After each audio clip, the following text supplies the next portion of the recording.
Hey guys, Keith from KegLand, and today we're talking about carbonated water. I know we've done quite a lot of videos on carbonated water. It's got so many different solutions out there, but how annoying are these SodaStream machines taking up bench space and also just having to rotate bottles through the fridge? It's kind of like nothing luxurious about that. I love the fact that we're saving a lot of waste in terms of like, you don't have to go to the supermarket, get plastic bottles and always throw them out and stuff like that. So I really love that fact. But also the cost of the gas, the $20 or $30 for a fill on a gas bottle, that is kind of expensive given the fact that it only does like, about 40 liters or something like that. Well, this product, the Benchy Zero, is our new carbonator, which we have been selling on the website recently, and we've brought out a new mixer tap as well. So this mixer tap is one which you can replace on your normal kitchen sink mixer or your butler's pantry, and it will work just like a normal tap with hot and cold water on one side. So, no different there, but you've got a second little mixer on this side. So see this little knob here, you can just flick it forwards and then you've got chilled water, and flick it backwards and carbonated or sparkling water comes out of the same spout. How awesome is that? You can literally have luxury at your kitchen. The water comes out, chills under counter, and just comes out of the tap into your glass. So look, this is the type of thing, if you want to have a premium kitchen feel and want to have sparkling water on tap, it's something that's really nice to impress your guests when they come over, or just increase the value of your house when you go to sell it. I think it's a massive add-on. So in this video, I'm going to cover how to install this in a standard kitchen benchtop. So we've got one of our customers who was really happy enough to have us come into the house and do some recording. So I really have to thank Ezra for that. And also have to thank Max from Caulfield Plumbers. He basically was happy to be in the video and show the installation as well. So really appreciate it, guys. I'm gonna put links also to Max's business. So if you are in the Caulfield or Southeast Melbourne and want one of these systems installed, totally give him a call. He's already familiar with the entire setup as well. Anyway, let's get stuck into the installation and I'll show you how quick and easy this whole process can be. So as you can see for this sink, it's got a black sink at the moment. So Ezra has decided to go with the matte black. So this is one option. We've got the standard mixer tap. So you can use the tap as normal on the right-hand side with the hot and cold water. And then on the left-hand side, you can see we've got the carbonated and chilled. I say left and right. With that said, you can also switch the tap around and then spin the actual gooseneck around like that.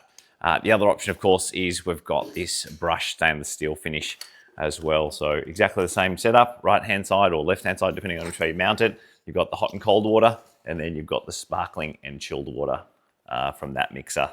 So with the plumbing on the bottom of the taps, it comes with all these fittings already. So you've got the push-in fittings for the carbonated and chilled water. So you can see on here, it actually says chilled on this one, and on this side, it says soda.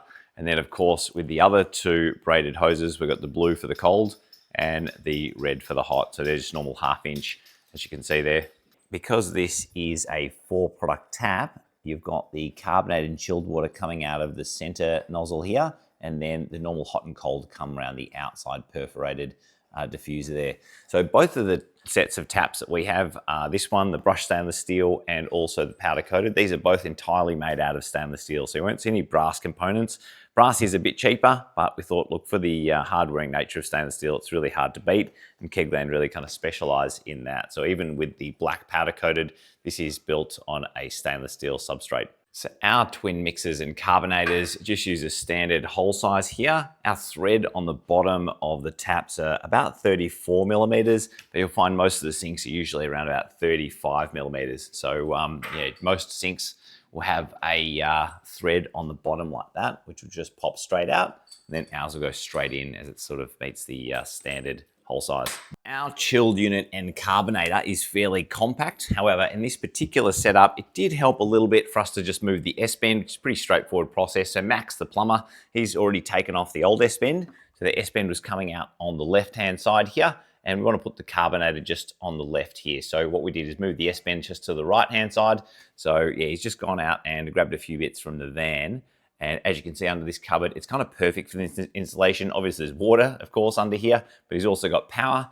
And the third thing is you've got ventilation. So this particular cabinet maker, when they installed the cabinets, if you look under here, there's a decent gap at the top here. So that's gonna let any hot air out the top here. Now the other option is, when you're doing the installation, is if you have the doors closed like this, you can use things like these little dots here. So see these little vinyl dots here?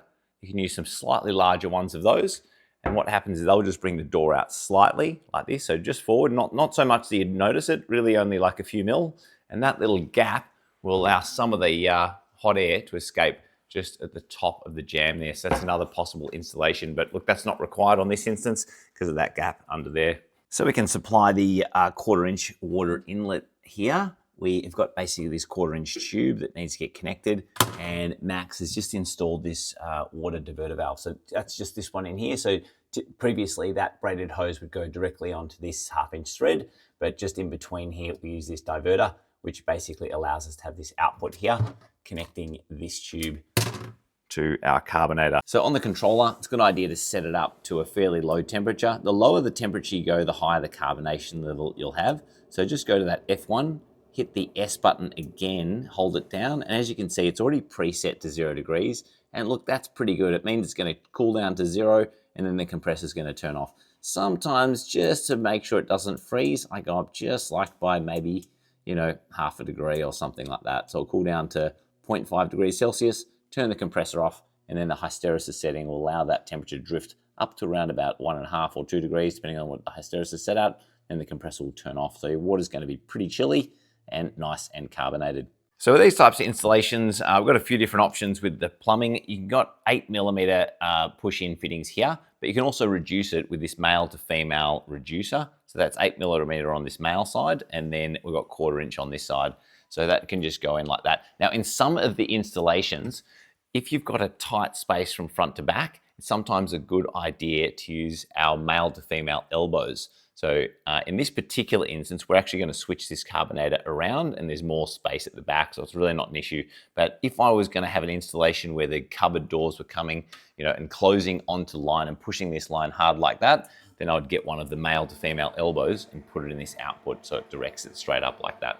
Okay, so now I've got my water line attached to this unit. I've only got 3 other hoses I have to plumb in, all 8mm or 5/16. So we've got 8mm and 1/4 inch or 6.35mm tubing both on our website. Now, you're probably wondering, why would I use one or the other? Now, the reason why you do that is basically for flow speed, depending on how far the unit is going away from the tap. So if you've got the tap basically more than 4 meters away from this chiller, then what I would do is recommend you jump up to the 8mm tubing. That means you'll be able to go even sort of around to 10 or 15 meters away, and then the flow speed's not going to be too slow out of the tap. If you use this 1/4 inch line and you went to say, let's say 10 meters, you might find that even when you turn the tap all the way on, the flow speed might be a little bit slow.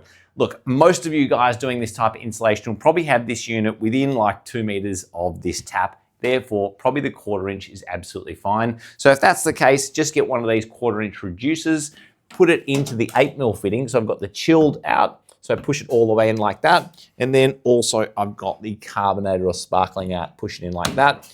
And then what you do is just get these bits of line. So the 1/4 inch polyethylene is what I'm using in this instance.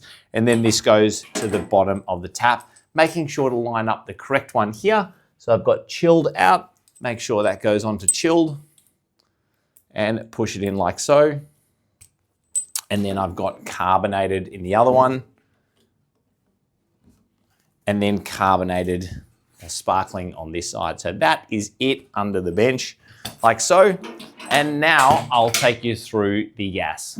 Now, most people will be going for this 2.6 kilogram gas cylinder. If you want to get an even better economy system, you can go to the large 6 kilo gas cylinder. I wouldn't really recommend any more than a 6 kilo in a domestic environment, to be honest with you. But the 2.6 is already, over 500 liters worth of water. So you're not exactly going to be changing it over that frequently. You're probably better off getting 2 small ones than 1 big one anyway. So when you run out, it's easy to swap over. All the gas regulators that we sell in this larger size come with the 8mm push-in fitting here. So just get our 8mm Ever Barrier red line. We generally try to use red for gas, just in case people disconnect something at some stage and reconnect it. It becomes very obvious which one's which. So you got that visual difference knowing that red is a gas line. Once again, pushing that all the way into the fitting like so, and then this goes into the unit like that, just where it says gas, like so. So that's done. Now, when setting up your regulator and gas cylinder and Benchy sparkling unit, it is important to understand how to use a cylinder and regulator like this. Now, this is our 2.6 kilogram gas cylinder. It's the one that we would recommend with most of these installations. It can already do about 500 or over 500 liters worth of water. We do have a much larger 6 kilogram gas cylinder, which you can also get. But honestly, I think you would be better off getting probably 2 of these. That way you can run one right down to empty, and then you've got a backup one to change over. So when you're setting the regulator pressure, you first must know your water pressure. Now, the reason for that is whatever you set on your regulator here is the pressure, the gas pressure has to be 15 psi lower than your water pressure coming in from the street. Now, in Australia, there's been a lot changed in the Australian standards. So it used to be that you could get quite high pressure coming in from the streets, but now most houses are restricted to 5 bar. So that works out to be around about 73 psi. So let's say this water line here was 73 psi, which would be the Australian standard. That means the maximum I could set my regulator to would be around about 4 bar, because essentially what I need to make sure of is that my pressure set on the regulator is around about 15 psi less than whatever my water pressure is. Obviously, if this is too high, then the water can never actually make it in from the street into this tank. And you'll notice when you open the tap, it'll just blow pure gas. So you don't want that. Obviously, want some water come out. Now, the higher you go with the pressure, the higher the carbonation is going to be. But honestly, even with 4 bar or around about 60 psi, that is already going to be quite carbonated anyway. Look, if you really were obsessed with carbonation and wanted very, very high carbonation levels, you do need to lift your water pressure. But look, most people won't want to do this, but you could do it with something like a super sucker pump or something like that. Or let's say you're on tank water and don't have hardly any pressure at all, then you could use a super sucker pump, get your water pressure into this line higher. So you could, with a super sucker pump, you could get this up to say around about the 90 psi, and then you could have some amazingly carbonated water if you really wanted to do that. But anyway, it's really straightforward to use this. Essentially, start with this knob all the way out. You can even actually remove it all the way from the regulator if you wanted to, like this. And then what you can do is turn the gas cylinder on. So with every one of these regulators, you'll notice this gauge reads essentially on the opposite side, and this one reads on the opposite side. And that's because it's just easier to machine a hole all the way through the regulator body.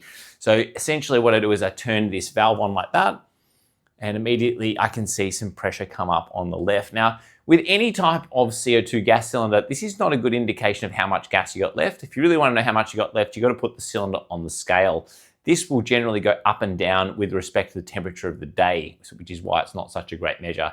This on the output one is the main one you're looking at. So as I said, this has to be 15 psi at least less than your mains water pressure. If it is even lower, it can be like, 20 or 30 psi less. It's just that you're going to get less carbonated water.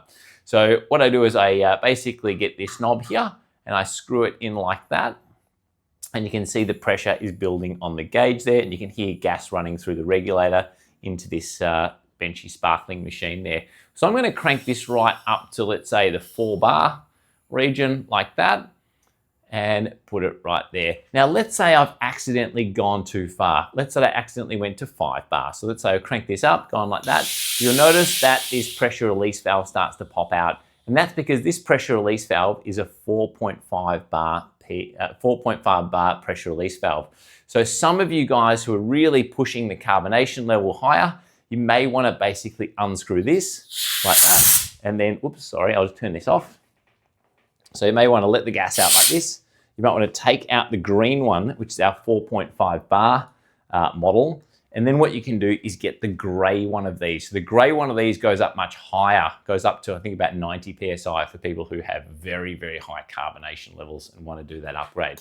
But anyway, for now, what I'll do is screw that in, and I'll show you how to lower the pressure if you've accidentally gone too far. So you go like this. So let's say I've accidentally gone too far and I want to go lower. So that's it. Let's say, I don't know, up there, for instance.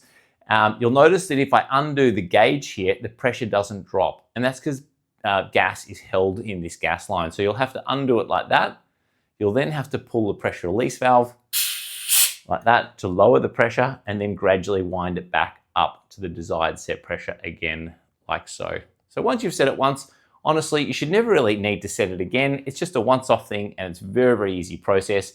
When you're using the gas cylinder, as I said, this is not a very good measure of how much gas you got left, but you'll notice one day that after the gas runs out, this will drop very quickly right down to 0. So if that happens, you need to come back to us and then change the gas cylinder over.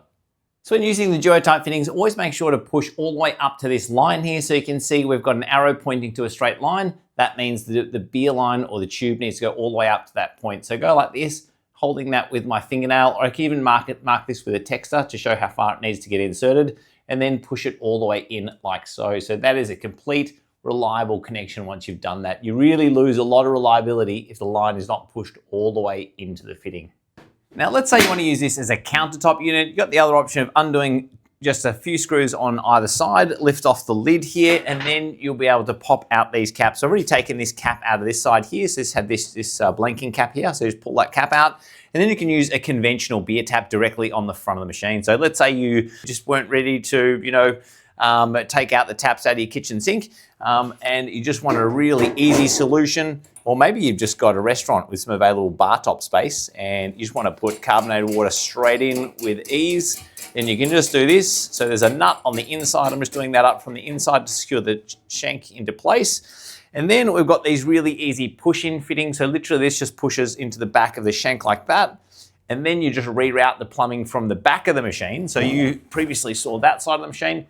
You basically just reroute the plumbing. Once again, all push-in fittings in here. So take out this blue little circlip like so, and then you reroute this plumbing tube here like that. So instead of going to this side of the machine, you're going to the front of the machine here like this, or what is now the front of the machine. Push that in there like so, and there you go. You can basically start pouring carbonated water from the machine directly like that, and then put the lid back on. So look, that's another really easy solution if you can't be bothered installing the full, sink 4-in-1 mixer tap. Yeah, so Max, how long does it take to do this sort of installation? Just under an hour, roughly. Yeah, okay. It's pretty straightforward. Goes into any sink, just as long as you got the space under the cabinet. So now you know how easy it is to install one of these mixer taps and have carbonated and chilled water come out of that one gooseneck at your kitchen sink. How easy is that? We've already had a number of developers who have purchased these to install into apartments and stuff like that because they know that you can get a higher price selling a house if it's got this type of luxury already stock standard in that unit. Anyway, if you want to catch up with any of the cool stuff that KegLand's bringing out, bottom right-hand corner, hit subscribe now and you'll hear about all the cool new gear that we bring out. And of course, sign up to our Facebook homebrew community group. If you're into beer brewing and other stuff like that, we've got a huge homebrewing community group sharing tips and tricks on how to carbonate beer and many other beverages. So definitely check that one out too. All right, see you guys.